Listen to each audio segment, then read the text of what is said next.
In this video, I'm going to show you the third step in creating a shooter-style arcade game. We're going to use a custom sprite as the target. I'm going to show you how to create and set clones. We're going to set the size, position, direction, and speed. This time we're going to use a condition, but with multiple sensing blocks, touching the projectile, the bullet, and the edge. Okay, in the last video, we looked at clones and how we can create and set the movement of clones. We've also set up our spaceship so that we can change its direction using the left and right arrow keys. Now it's time to create a target that we're going to shoot. I've used a Space Invaders theme and I've found some Space Invader PNGs and I've downloaded those already. I'm going to upload those and add them to my project. In this video, I won't show you all of the steps for finding custom sprites. That's something that we have done already. So to upload custom sprites, I'm going to use the Upload Sprite from File button. Navigate to my desktop where I have my sprites. I'm going to use this one first. Click Open. In the Costumes tab now, I'm going to upload the second and third images. So within this sprite, I have 3 costumes, and I can create a simple change costume script just to add a bit of animation to my target. I'll go back to the script area. Now we've already set up some clone script in the lightning sprite. We can reuse this script and modify it for our target sprite. So I'm going to drag and drop these 2 scripts onto my Space Invader sprite. Now in my target sprite, I have both of these. We need to make some changes though. We're not going to use the sensing if-then condition, so we can delete that one. I'm going to create a clone forever. I might start with 1 second. We still need to set up the position and the size and the direction of the sprite, but we don't need to use all of these blocks. Let's look at each block one at a time. I'm going to use a go-to. So I want this target to start from the right-hand side and move horizontally across to the left-hand side and delete when it touches this edge. So to do that, I need to be thinking about the X position. Now the X position is going to be 240 on the edge. Now I don't want it on the edge, I want it just off the edge. So the X position that I'm going to use is 220.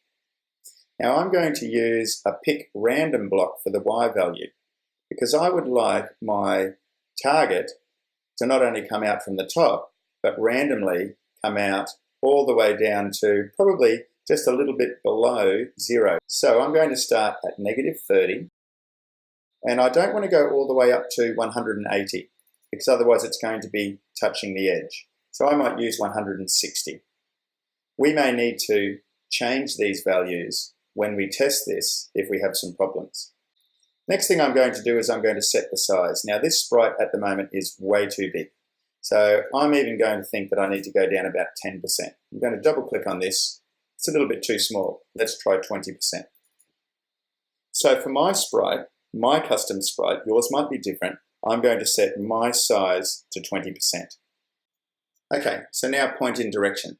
At the moment, the point in direction is choosing the angle of the spaceship. We don't want that to happen.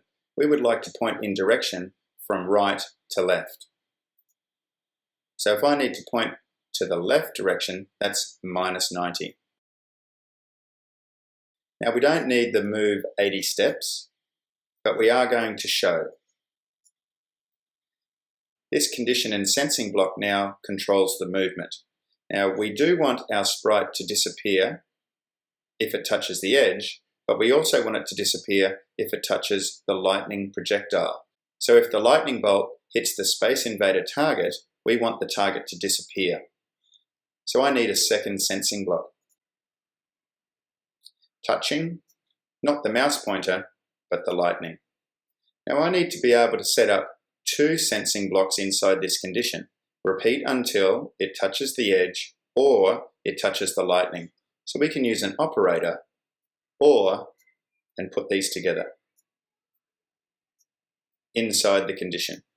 So repeat until touching the edge or touching the lightning move 5 steps. I can make it go faster or slower by making this number bigger or smaller. We'll stick with 5 to start with.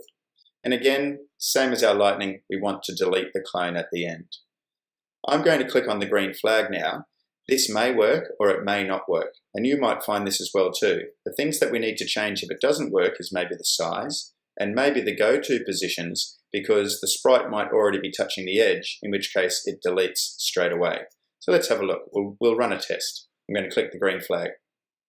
So nothing's happening at the moment. Now, I'm quite happy with the size of my sprite. I don't want to make my sprite any smaller, but the value that I really want to change is my X position. At the moment, my sprite is touching the edge when it's being created. Now, while I've got the green flag clicked and my script is running, I can change these values here and I'm going to see live what's happening. So I'm going to change this to 210. So one sprite came out when it was only 2, but I still need to make this smaller. Let's try 200. Alright, so I've got some sprites coming out regularly now, so that seems to be working. But I've got a problem. My sprites are upside down. I've got a problem with this point in direction block. When I'm pointing in direction, turning left, my sprite actually rotates to get there. So this is not the best setup. There's an easier way to do it. So I'm going to click on stop and think about what's happening. I'm going to take point in direction out and move, because these two are working together to move to the left.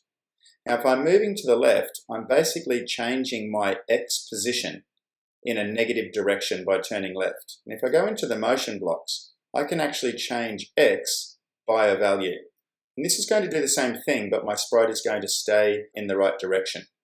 Now, before I do this, I'm going to turn it back to 90, double click. I only need to do that once. I don't need these blocks. So now I can just put in -5, change X by -5, which means that my sprite will move in this direction, and put it back together again. Click on the green flag, and now I've got my Space Invader target sprites moving. I'd like to set up my change costume script. I'll do that now. So usually we would start when the green flag is clicked, but we don't want that to happen. I would like this to start when I start as a clone. Forever, next costume, and I'll put in a weight block here, maybe 0.3. I'm going to test that now. So now my sprites are coming out and they're changing costume as they're moving across the stage. I'm now going to test to see that this sensing is working, touching lightning. So I'm going to shoot some projectiles out, and I can see that that's working well.